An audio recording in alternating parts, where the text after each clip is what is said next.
Hey y'all, what's up? Welcome back to my channel. My name is Jordan, but I go by Jay.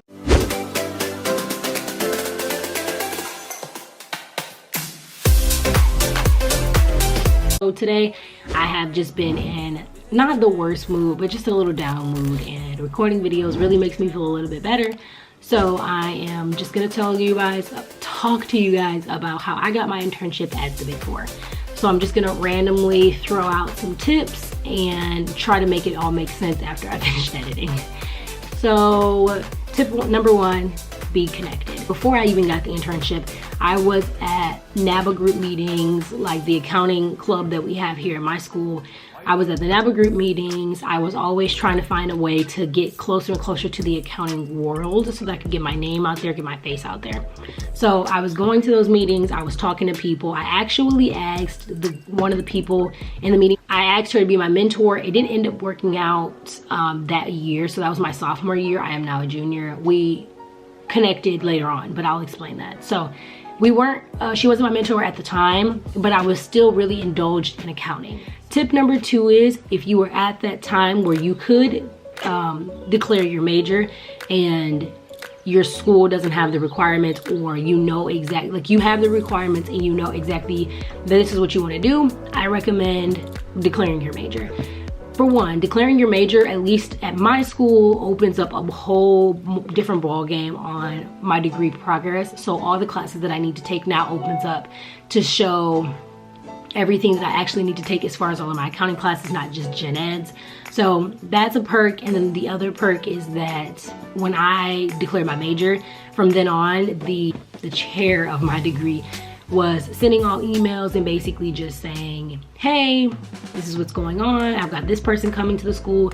These people are coming. These people are coming. If you want to get in with the internship, this, that, and the third. So there's so many things that they would send out that would allow us to be like, okay, well, yes, I want to be there, or I want to be a part of this, or I want the internship opportunity. Tip number three is, when you're ready for the internship, be seen. So when I first started my Big Four, or when I first started my internship journey, I started when I first decided I wanted to switch my major, but it was really hard. I was just randomly applying for all the internships. I wasn't getting any of them, and at the time I didn't have the best GPA. It was below a 3. So like, even though I had every even though I had every intent on building my GPA, I couldn't really say that unless they gave me the opportunity. So honestly, I believe that one of the biggest reasons that I even got the internship was because I was already connected and because I was in the groups. Tip number four is, when you start looking for the internship, understand that you should be you should try to be as connected as you possibly can, but look immediate. You know, like, it took me into my junior year. So like, I started looking basically at the beginning of my sophomore year, and it took me until the beginning of my junior year to actually get an internship, or even get a call back for one. Now, granted, I wasn't doing it all the time. I wasn't always applying, but that's why I recommend that you do, because I just kind of gave up, and a sense of, okay, I'll try again later, and it just kept getting pushed back. So I highly recommend going early. Tip number five is dress professionally. There are a lot of people who will automatically assume that you aren't required to dress professionally, or your background doesn't matter, or things like that, but it does. They do want to see that, because how you live, how you dress can really showcase how you will work and how organized you'll be at your place of work. So if your background is a hot mess during your interview, that's really what they're looking at. They're not paying attention to you. You're not eye-catching enough because they're paying so much attention to your crappy background. So tip from me, I actually blurred out my background. Through PwC does their interviews and most of their events through Google Meet. So they do all of their things and their events and interviews and things of that nature through Google Meets. Google Meets actually gives you the option to blur out your background, so you don't have to worry about it. Tip number 6 is, be very well prepared. I will insert, if I can figure it out, either a video or pictures of my PwC outline that I gave myself. But by the time I figured out that I got the interview, it was like, okay, they send you an email and say, hey, you have basically 24 hours or 48 hours But I did mine because PwC told us that they were going, or at least in the interview email, they said that it was going to be a conversational / behavioral interview. There were 2 different interviews. The first interview was 35 minutes, then they gave you a 10-minute break, and then the second interview was another 35 minutes. They said originally it was going to be, I was always told it was going to be 2 interviews, but I thought they would be 1 interview, then they would see if you come back, like if you qualified enough to go to round 2, and then round 2, and then you would, but no, that's not how they did it. They did 1, take a break, do the second one. So be prepared. I knew that mine was going to be behavioral, so that's really what I focused on, but I also knew a lot about the company. Like, it's a $43 billion company. It's the 2nd largest accounting firm, not just in the top 4, but it is the 2nd. Deloitte is the 1st. I also knew a lot of the companies. I knew that there were 79 offices. There was over 275,000 employees throughout PwC. At least I'm pretty sure in the United States. I knew a lot of random factual information. I knew the vision statement.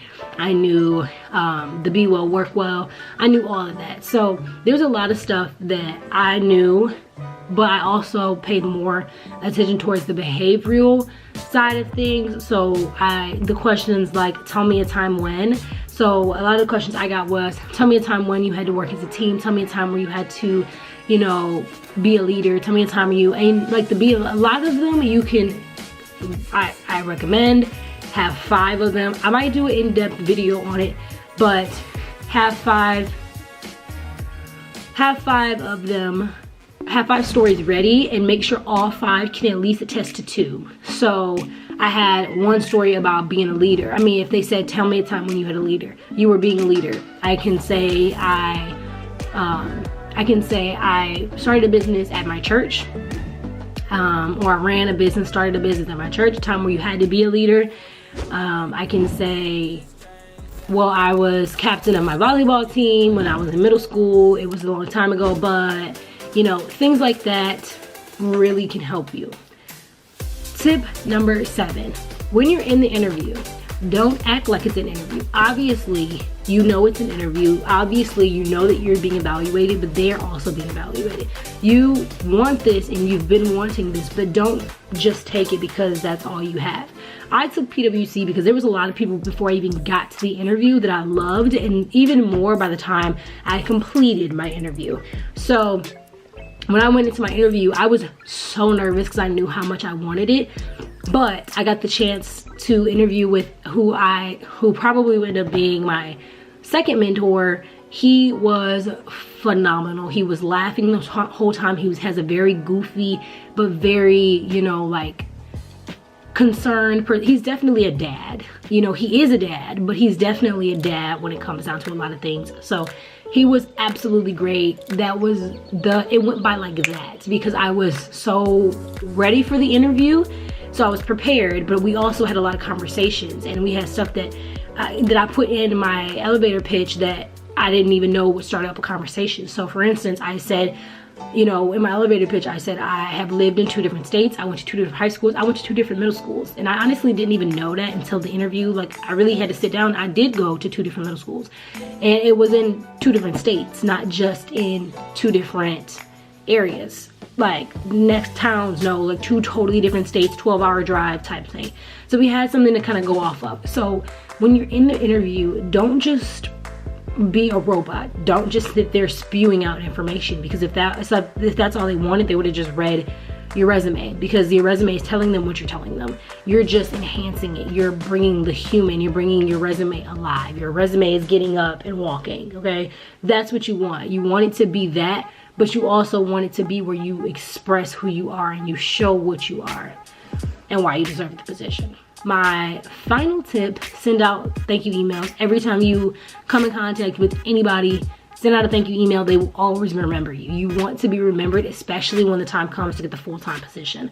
So send out the thank you emails. But I sent out thank you emails and on LinkedIn because I didn't have their emails, and basically just said thank you for interviewing me. It was great to meet you. It was great to spend time. I'm glad, it's a third. And that same night, the guy who is my go-to right now, I love him so much, he It was like, hey, if you would give me a call tomorrow morning, that'd be great. But if not, I'll get back. I'll connect with you on Monday.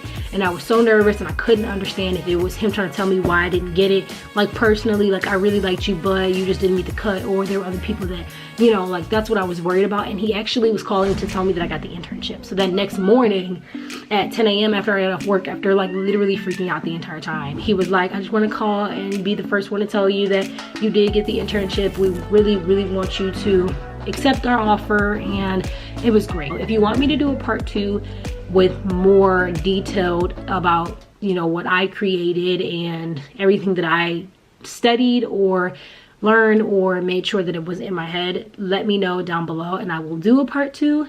But if you guys like this video, give it a big thumbs up. If you like me, hit that subscribe button. Good morning, good afternoon, good night. Bye.